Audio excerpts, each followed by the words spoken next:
I'm Terry Murphy, the founder of the Women's Wisdom Network and senior editor for Realty Times, Women in Business, Women in Real Estate, and In the Men's Room with Murph. And today we have a magnificent combination of wisdom and women.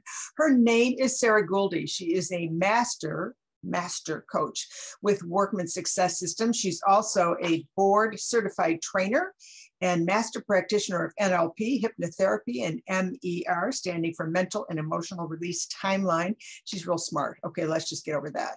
She understands real estate because she has run a team, and we're going to talk to you about that.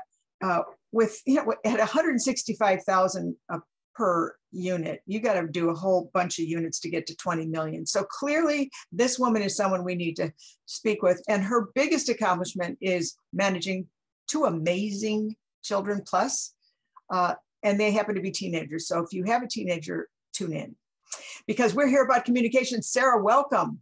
Thank you, Terry. It's so great to be here with you. Well, it's annoying when someone's beautiful, talented, and really, really smart. You've done some terrific work at Workman, and that was one of my blessings to meet with you. But you've been a licensed realtor since 2004. You live in Florida now. Yay, no snow coming from Maryland. You've owned for 15 years and co-worked with a team that's out of Maryland, even though you were in Florida, which speaks to your organizational skills. I won't tell you that she doesn't do paper. It's beautiful. I do a little bit of paper. Not much. No. She masters everything. That's why we call her Master, Sara. But one of the things that I know, and I study, and we both have some common interest about neurolinguistics, behavioral intelligence, behavioral interviewing skills, emotional intelligence, is that communication is obviously a key. And if you've ever been married or divorced, if you've ever had a disagreement with a coworker or a child, you understand that there is generally a communication breakdown. Tell us why that fascinated you, why you pursued it to such amazing levels. I think if I'm being fully transparent, I really think I saw that there were so many opportunities in my own life to be a better communicator. And so really that is what started my journey down that path, was how can I create more harmony in my own life? How can I help myself in the situation I found myself in? And I fell in love with the process as I learned more about it. Yeah, well, that makes sense, because if you're in any kind of sales position or management position, communication is the one thing that we all think we know how to do because we learned early, but we really don't do it as well as we think. And when you study things like emotional intelligence, it's an awareness issue. It's not like an SAT. You're only X amount smart. Tell us a little bit about emotional intelligence. Yeah. So emotional intelligence is, some people look at it and like, oh, it's the latest buzzword. I think it's really valid and really important. And so there's kind of 5 key elements to emotional intelligence. It's having the self-awareness. It's when we notice that we might be feeling or speaking a certain way. And that's probably the hardest step for most people, is to say, oh, hold on, something's happening here. It's then regulating that emotion or something that comes up. And so not only seeing it, but then saying, let me choose something different, or let me make sure I'm about to take the right course of action with it. And then it has to do with motivation, empathy, and even our social skills. Yeah, empathy is the key word here. It happens to be the buzzword for leadership today, because when you understand that people are not aware, which means they cannot see. If you've ever been married, this is fun. They cannot see because it's just not in reality. And so when you understand that, it gives you much more, would you say, power to figure out how to connect, because you can't fault someone who doesn't see something.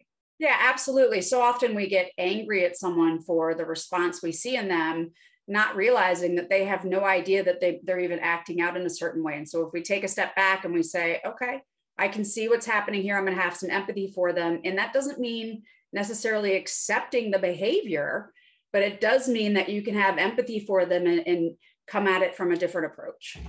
Well, I know as humans, we are problem solvers, and almost any block, whether it's communication or physical or mental, can be corrected if we are aware of it. And so would you, use emotional intelligence with your kids? Because I know your kids are on to you.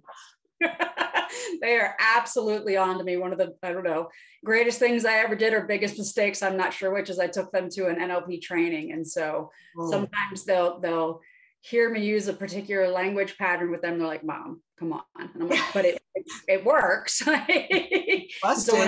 when I completely disagree with them on something, I always want to make sure I validate their position. And so I say, I can appreciate you might feel that way. And then I go to whatever it is, and they just look at me like, come on. It's really rugged when you get busted by your own kids. Right. Well, you and I are both DISC and Motivator certified. And personally, I mean, people think it's personality when in fact it's a behavioral issue.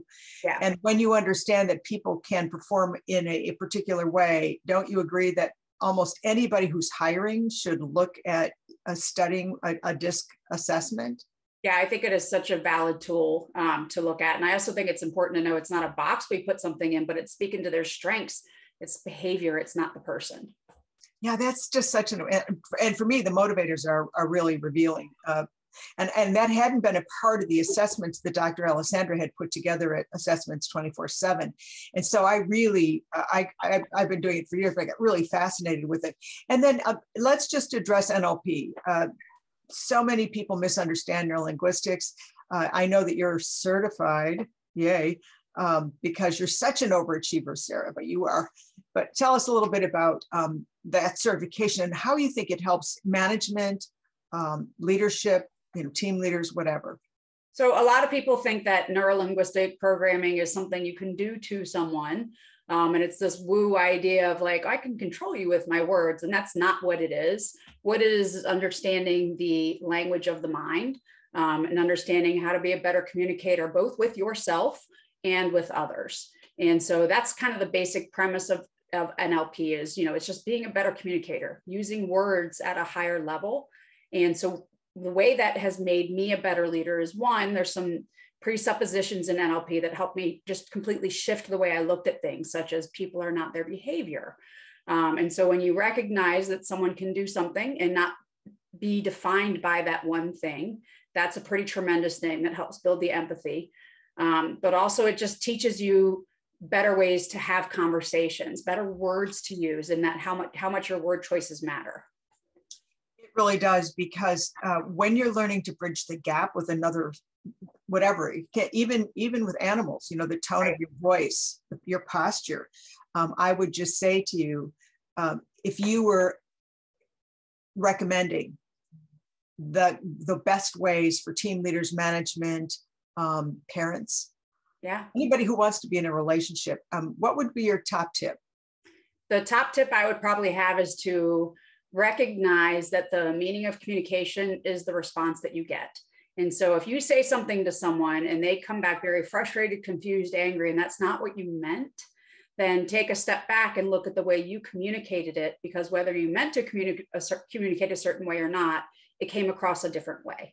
And so you just need to be mindful of that, as the response is what the communication was.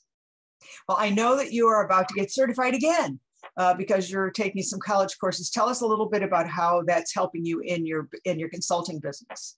It's helping me tremendously. So I'm working on actually finishing my bachelor's degree, and it's a psychology concentration and an organizational leadership in business minor. It's really in almost every psychology class I've taken and every business class I've taken thus far, we've talked about emotional intelligence. We've talked about leadership skills. We've talked about managing organizational change. And so it's been tremendous to add the book knowledge to things that I had already kind of figured out along the way. And it's really elevated my skill set. Well, if someone wanted to hire you to speak or to train or to consult, what would be the best way to reach you? They could email me or call my cell phone. Okay. Want to share that? Sure. It's Sara at saraguldi.com, SARAGULDI.